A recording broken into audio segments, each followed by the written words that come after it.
જ બદલાયો છે. તો આ સંજોગોની અંદર આપણે કંઈક કરવું પડે, કંઈક પ્રત્યાઘાતી મોરચો કરીશું તો જ આ વસ્તુ બનશે. બંગાળ આપણે જાણીએ છીએ કે રાષ્ટ્રીય ક્રાંતિઓની અંદર હંમેશા અગ્રેસર રહેલું છે. બંગાળી પ્રજા ખૂબ જાગૃત હતી. હવે બંગાળના ભાગલા પાડવાનું ગરજને કારણ કે અંગ્રેજો જે કારણ આપ્યું આપણને રૂચતું નથી. પ્રથમ તબક્કે આપણને સાચું લાગે કે ભાઈ 7 કરોડ ને 80 લાખની વસ્તી હોય, સ્વાભાવિક છે વહીવટની અંદર તકલીફ પડે. તો આ સંજોગોની અંદર જો ભાગલા પાડવામાં આવે તો વહીવટ બહુ સારી રીતે થઈ શકે. અંગ્રેજોનું કહેવું હતું કે ભાઈ ગામડાઓ સુધી પોલીસની વ્યવસ્થામાં પ્રશ્ન થાય છે, નદીઓના પૂર આવે છે, વહીવટી વ્યવસ્થા ખોરવાય છે. તો આ સંજોગોની અંદર આપણે ભાગલા પાડીએ તો વહીવટી સરળતા બનશે.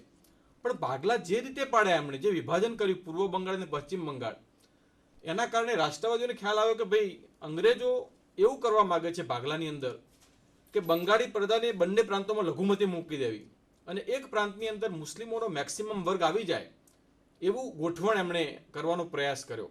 તો આ એમનો જે ઉદ્દેશ હતો એ સ્વાભાવિક આપણે જાણીએ છીએ કે કોંગ્રેસ સામે પ્રત્યાઘાતી મોરચો ગોઠવવો, કોંગ્રેસ જે મજબૂત બની રહી તેની સામે મુસ્લિમોનો એક શસ્ત્ર તરીકે ઉપયોગ કરવો, નવા પ્રાંતની અંદર મુસ્લિમોને કેટલાક સુધારણા આપવા અને આ સુધારણા કારણે અંગ્રેજ મિત્રો તરફ એ લોકો ખેંચાય તો એની સામે પ્રત્યાઘાતી મોરચો ઊભો કરી શકાય. આ બહુ સારી વસ્તુ જાણતા હતા. વર્તમાન પત્રોએ બંગાળાની અંદર, દેશની અંદર આ પ્રશ્નને બહુ હાઇલાઇટ્સ કર્યો કે ભાઈ બંગાળના ભાગલા પાડવાનું સાચું કારણ આ છે. અને એની સામે એક જબરજસ્ત આંદોલન શરૂ કર્યું જે ભારતના ઇતિહાસમાં સ્વદેશી આંદોલન તરીકે ઓળખાય છે. તો સ્વદેશી આંદોલનની અંદર સુરેન્દ્રનાથ બેનર્જી છે, ગોપાલકૃષ્ણ ગોખલે છે, રવિન્દ્રનાથ ટાગોર છે, આ બધા બહુ સરસ મહત્વની ભૂમિકા ભજવે છે.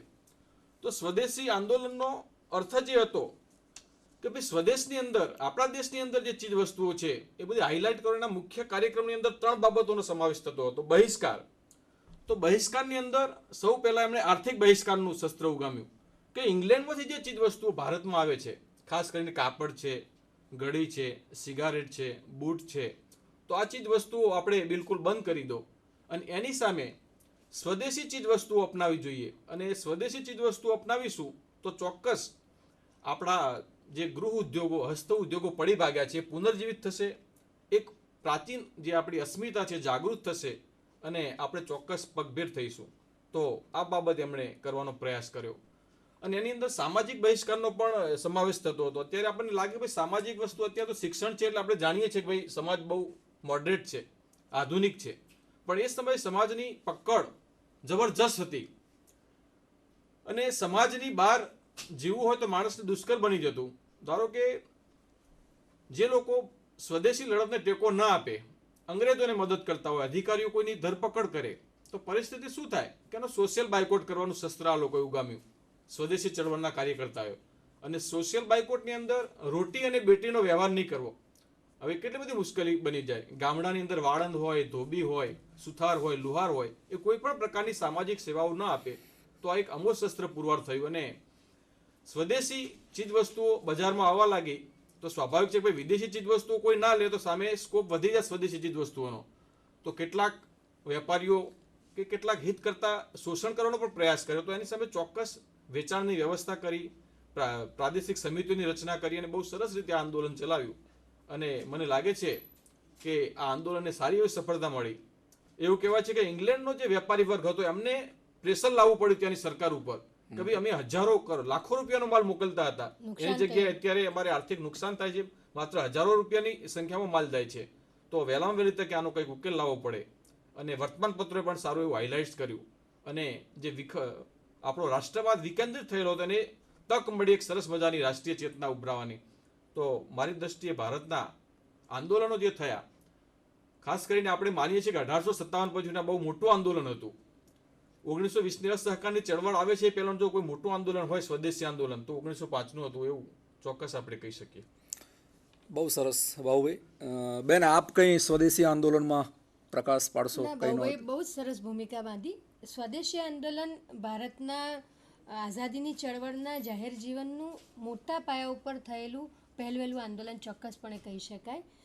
એમાં બાહુભાઈએ કીધું એમ જ આપણે એક સ્પષ્ટતાથી એક ભેદ પણ પડી ગયો. તો કોંગ્રેસમાં અત્યાર સુધી 1885થી 1905 સુધી જે એક વર્ગ ઊભો થયેલો જે મવાડવાદી અભિગમ ધરાવતો હતો, વિનંતીના સ્વરૂપમાં રજૂઆત કરવાની, બંધારણીય ઢબની લડત આપવાની જે વાત હતી, ઠરાવો કરવાના, વર્ષમાં એક જ વાર, ખુદ ગાંધી પોતે જ્યારે વચ્ચે આવ્યા હતા અને ગોખલેને મળ્યા હતા દક્ષિણ આફ્રિકાથી વચમાં આવ્યા ત્યારે એમણે પણ એમ જ કીધું કે વર્ષમાં એકવાર મળે છે, સ્વયંસેવકોને કોઈ તાલીમ નથી, ઉપરના નેતાઓને કોઈ તાલીમ નથી મળતી અને વર્ષમાં એકવાર મળે તેમને તાલીમ મળે પણ કેવી રીતની, એવો કોંગ્રેસ પ્રત્યે ગાંધીજીનો પોતાનો પણ અભિપ્રાય એવો હતો.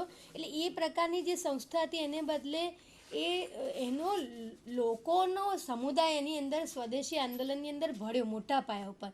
અને આને પરિણામે કોંગ્રેસ છે ને એ જહાલ અને મવાડ એ બે સ્પષ્ટ રીતના બે નેતૃત્વમાં બે ભાગમાં વિભાજિત થવાની શરૂઆત પણ આ આંદોલનથી થઈ. એટલા માટે કારણ કે જે મવાડવાદીઓ હતા એ સ્વદેશી આંદોલનને પુષ્ટિ કરતા હતા, એને ટેકો આપતા હતા, પણ જે બહિષ્કારનો કાર્યક્રમ હતો, જે જલદ કાર્યક્રમ હતો, જેની અંદર સ્પષ્ટપણે વિદેશી માલ નહીં વાપરવાનો, એનું પિકેટિંગ કરવાનું, એના માલની હોડીઓ કરવાની, એટલું જ નહીં જે લોકો વિદેશી માલ વાપરે છે તેવા લોકો અને સરકારી અધિકારીઓ એટલે કે અંગ્રેજો એ તમામનો સામાજિક બહિષ્કાર કરવાનો, એટલે કે ધોબી, રસોઈયા, વાળંદ અને જે કંઈ આવશ્યક સેવાઓ છે એ આ લોકોની બંધ કરી દેવાની. આ અત્યંત જલદ અને અસરકારક કાર્યક્રમ હતો. એમાં મવાડવાદી નેતાઓની સંમતિ નહોતી, કારણ કે એ લોકો હજુ પણ અંગ્રેજી શાસન અને બ્રિટિશ અધિકારીઓ અને શાસનને સાથે રાખીને ચાલવા માગતા હતા અને કોઈ પણ પ્રકારનો આવો જલદ કાર્યક્રમ અથવા વિખવાદની ભૂમિકા તૈયાર કરવા નહોતા માગતા. એટલે સ્વદેશી આંદોલનને કારણે કોંગ્રેસ છે ને એનું નેતૃત્વ બે સ્પષ્ટ ભાગમાં વહેંચાઈ ગયું, એક જહાલવાદી અભિગમ કોંગ્રેસીઓનો અને એક મવાડવાદી અભિગમ.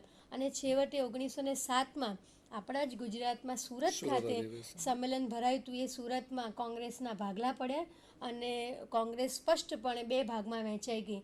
એક બાજુ જહાલવાદી અભિગમ ધરાવતા નેતા હતા, એમાં તિલક બહુ આગળ પડતા હતા, ખાપરડે હતા અને બીજા પણ નેતાઓ હતા.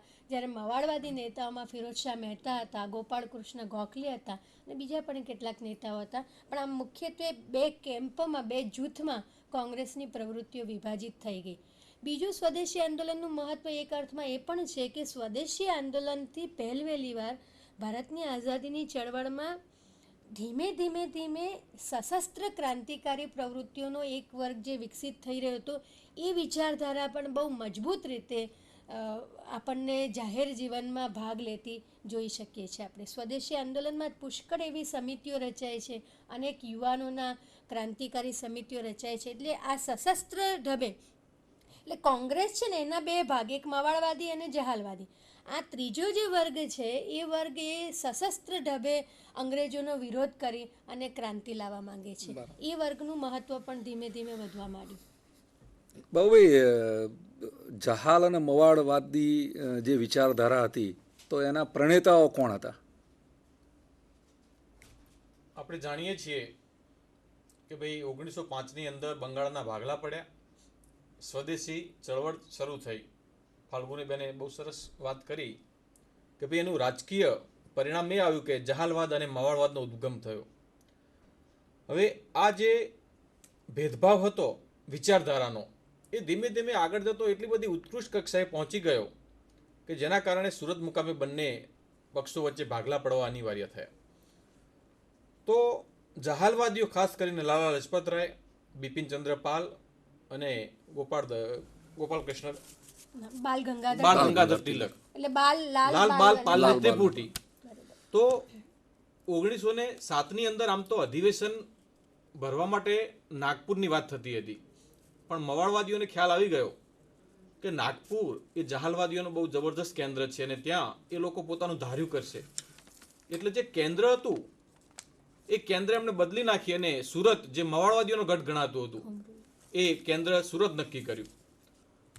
તો ગોપાલ કૃષ્ણ ગોખલે મવાડવાદી અભિગમ માનતા હતા. આપણે જાણીએ છીએ સુરેન્દ્રનાથ બેનર્જી છે, દાદાભાઈ નવરોજજી છે.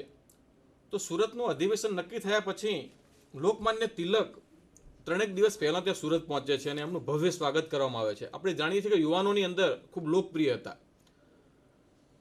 મારા પીએચડીના સંશોધન કાર્ય દરમિયાન મને એવું જાણવા મળ્યું કે દાદા સાહેબ માવલંકર ગુજરાત કોલેજમાં ત્યારે ભણતા હતા અને એમણે પણ આ સુરત અધિવેશનની અંદર હાજરી આપી હતી. તો આ અધિવેશનની અંદર હાજરી આપી અને એમણે પણ કેટલોક અહેવાલ લખેલો છે અને એ અહેવાલની અંદર આ જે ક્રાંતિકારી પ્રવૃત્તિઓ કરતા વર્ગને લાલ બાલ પાલ એ ખૂબ લોકપ્રિય હતો સમાજની અંદર, રાજકીય વિચારધારાની અંદર. હવે અધિવેશનની અંદર મવાળવાદીઓએ રાસબિહારી ઘોષને પ્રમુખ તરીકે જાહેર કર્યા, તો એનો થોડોક વિરોધ કરવામાં આવ્યો અને બીજા એ દિવસે સભા પછી મોકૂફ રહી સુરતની અંદર. બીજા દિવસે સુરેન્દ્રનાથ બેનર્જીએ પોતાનું ભાષણ પૂરું કર્યું. ગોપાલકૃષ્ણ ગોખલેની વિચારધારા એટલે મવાળવાદી આપણે જાણીએ છીએ. તો લોકમાન્ય તિલક ઊભા થયા અને મંચ ઉપર આવ્યા અને એમણે માગણી કરી કે ભાઈ મારે પણ કંઈક રજૂઆત કરવી છે, પણ એમને માઇક ઉપર કંઈ બોલવાની પરમિશન પ્રમુખે આપી નહીં.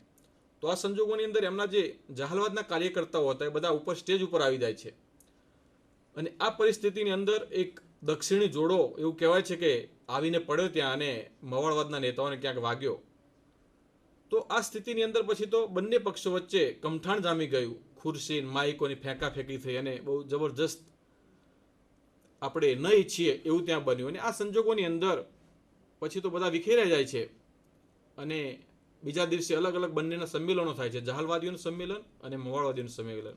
અને એમાંથી પછી એમ કે કોંગ્રેસની સમિતિમાંથી ચૂંટાયા હોય એવા લોકોને જ અહીંયા અધિવેશનની અંદર હાજરી આપવા મોકલે. એટલે આપોઆપ જે જહાલવાદના જે લીડરો હતા એમાં કપાઈ ગયા અને આ રીતે બંને પક્ષો વચ્ચે સુરત મુકામે ભાગલા પડી ગયા.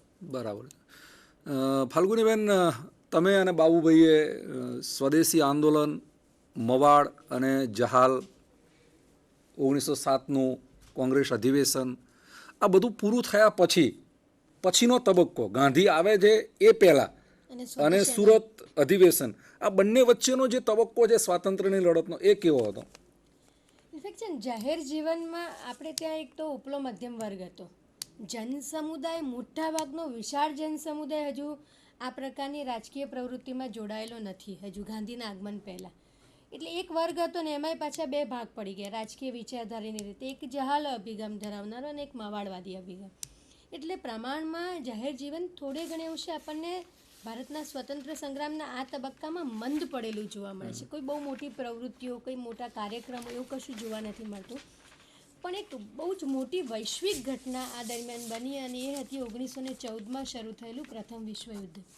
1914માં પ્રથમ વિશ્વયુદ્ધ શરૂ થયું. એમાં ગ્રેટ બ્રિટને, જે આપણે જેના ગુલામ હતા, આપણે જેના સંસ્થાન હતા, તે ગ્રેટ બ્રિટને જર્મની સામે યુદ્ધ જાહેર કર્યું અને પોતાને જોડાયેલું જાહેર કર્યું. એમાં એમણે ભારતીયોની સંમતિ લીધા વગર ભારતને પણ આ યુદ્ધમાં જોડાયેલું જાહેર કર્યું. અને એ ઘટનાનો ભારત ઉપર બહુ જ મોટા એના પ્રત્યાઘાતો પડ્યા. એનું કારણ એ હતું કે ભારતમાં એક વર્ગ એવું માનતો હતો કે આપણે આ યુદ્ધમાં અંગ્રેજ સરકારને સંપૂર્ણપણે ટેકો જાહેર કરવો જોઈએ. એમાંના કેટલા મોટાભાગના મવાળવાદી નેતાઓ પણ હતા, જે વફાદાર દેશી રજવાડાઓનો એક વર્ગ હતો, જે અંગ્રેજોને બહુ સારું લગાડવામાં માનતો હતો. એ વર્ગ પણ હતો. એ વર્ગ એ અંગ્રેજોને ટેકો આપવામાં માનતો હતો. જ્યારે તિલક અને બીજા જહાલવાદી અભિગમ ધરાવનારા નેતાઓ હતા, એવું માનતા હતા કે જે અંગ્રેજો આપણું આર્થિક શોષણ કરી રહ્યા છે, જે અંગ્રેજો આપણને કોઈ અધિકારો નથી આપી રહ્યા, જે આપણી બંધારણીય માંગોને પૂરી નથી કરી રહ્યા, એવા અંગ્રેજોને આપણે શું કરવા મદદ કરવી જોઈએ. અને જો મદદ કરીએ તો એના બદલામાં આપણે આપણા હક્કોની માંગણીની રજૂઆત કરવી જોઈએ. અને આ જ એનો સાચો અને યોગ્ય તબક્કો છે અને સમય છે. અને પરિણામે પ્રથમ વિશ્વયુદ્ધને કારણે, પ્રથમ વિશ્વયુદ્ધમાં એક તો આપણા હિન્દી સૈનિકોની બહુ જ મોટા પાયા ઉપર ખુવારી થઈ હતી. કેટલોક વર્ગ એવું માનતો હતો કે આપણને આપણી સંમતિ લીધા વગર અંગ્રેજો અથવા બ્રિટિશ શાસન આપણને આવી રીતે યુદ્ધમાં જોડાયેલું જાહેર ના કરી શકે. બીજું, યુદ્ધ ફાળો જે ઉઘરાવવામાં આવતો હતો પ્રથમ વિશ્વયુદ્ધ દરમિયાન, તેમાં પણ અને યુદ્ધમાં જે લશ્કરી ભરતી કરવામાં આવતી હતી તેમાં પણ કેટલીક જગ્યાએ ધાકધમકી કરવામાં આવતી હોય, પ્રેશર કરવામાં આવતું હોય, દબાણ લાવીને લોકોને ભરતી કર્યા હોય, યુદ્ધ ફાળો બળજબરીથી ઉઘરાવવામાં આવતો હોય, એવી અસંખ્ય ફરિયાદો ઉઠી હતી. અને આ બધી પરિસ્થિતિની અંદર તિલક અને અન્ય જહાલવાદી નેતાઓને એવું લાગ્યું કે આપણે અત્યારે હોમ રૂલ એટલે કે ગૃહ સ્વરાજ્ય મેળવવાની માંગણી કરવાનો બરોબર સમય પાકી ચૂક્યો છે. એક આ પરિસ્થિતિ હતી. ઇવન તિલક એ વખતે માંડલેની જેલમાં હતા. 1914માં એ માંડલેની 6 વર્ષની કારાવાસની જેલમાંથી બહાર નીકળ્યા. એટલે તિલક બહાર આવ્યા, ફૂલ ફ્લેજ હવે જાહેર જીવનમાં ભાગ લઈ શકે છે. એમનો અભિગમ તો સ્પષ્ટ જ હતો કે આ યુદ્ધમાં આપણે ભાગ ના લેવો જોઈએ, સપોર્ટ ના કરવો જોઈએ અને હોમ રૂલ શરૂ કરવું જોઈએ. એમણે આ અંગેના પોતાના વિચારો કેસરી અને મરાઠા જે એમના છાપાઓ હતા એની અંદર બહુ સ્પષ્ટતાથી વિરોધ કરતા લેખો પણ લખ્યા હતા અને જન સમુદાયમાં એક મત પણ આ અંગે ઊભો કર્યો હતો. એ તિલકનો મત તો બહુ સ્પષ્ટ હતો. ઇવન વાઇસરોયે જે યુદ્ધ અંગેની એક સમિતિ નિમિત્તિ પરિષદ બોલાવી હતી એની અંદર પણ તિલકે સ્પષ્ટપણે આ વાત કરી કે ભાઈ અમારે તો ગૃહ સ્વરાજ્ય જોઈએ, અને એટલા માટે તો એમણે એ અધૂરી પરિષદ મૂકીને જતા રહેવું પડ્યું હતું. એટલી હદે તિલક પોતાના મંતવ્યમાં સ્પષ્ટ હતા. બીજી બાજુ મારે એક બીજા નેતાનો ઉલ્લેખ પણ કરવો જોઈએ અહીંયા, એ હતા એની બેસન્ટ. એની બેસન્ટ આઇરિશ મહિલા હતા. એ રશિયનને પરણ્યા હતા અને ભારતમાં કેટલીક સામાજિક સુધારણાની સંસ્થાઓ શરૂ થયેલી, એમાંની એક સંસ્થા હતી થિયોસોફિકલ સોસાયટી. એ ભારતની થિયોસોફિકલ સોસાયટીના પ્રમુખ હતા અને મદ્રાસ પાસેનું જે અડિયાર છે ત્યાં આગળ એનું એક કેન્દ્ર હતું ને ત્યાં આગળ એની બેસન્ટ બહુ એક્ટિવ હતા અને એમને ભારતીય સંસ્કૃતિ અને ભારતીય તત્વજ્ઞાન અને ભારતની એ પ્રણાલી વિશે માન પણ હતું. એ પોતે આઇરિશ સ્વતંત્ર સંગ્રામથી બહુ પ્રભાવિત થયેલા હતા અને ભારતને પણ હોમ રૂલ મળવું જોઈએ એવું માનતા હતા. એની બેસન્ટે એક નવા પ્રકારનું કામ શરૂ કરેલું, એ હતું જહાલો અને મવાળોને કોંગ્રેસના મંચ ઉપર ફરીવાર એકવાર ભેગા કરવાનું. પણ શરૂઆતમાં તો એ સફળ ન થઈ શકે કારણ કે મવાળવાદી નેતાઓ ખાસ કરીને ગોખલે અને ફિરોઝશાહ મહેતા એ બંને સ્પષ્ટ હતા કે આ પ્રકારનો જહાલવાદી અભિગમ માટે હજુ કોંગ્રેસ તૈયાર નથી. હજુ તો આપણે બંધારણીય ઢબની લડતમાં જ માનીએ છીએ ને હોમ રૂલની માગણી એ કોંગ્રેસના બંધારણ સાથે જતી નથી અને એટલે એમણે એને ના પાડી દીધી. પણ પહેલાં ગોખલે અને ફિરોઝશાહ બંનેના એક પછી એક અવસાન થયા પછી કોંગ્રેસમાં મવાળવાદી કેમ્પમાં કોઈ બહુ મોટો વગદાર નેતા રહ્યો જ નહીં અને પરિણામે આ જે સમાધાનવાળી ભૂમિકા છે જહાલો અને માવાડની એ વધારે સરળ બની.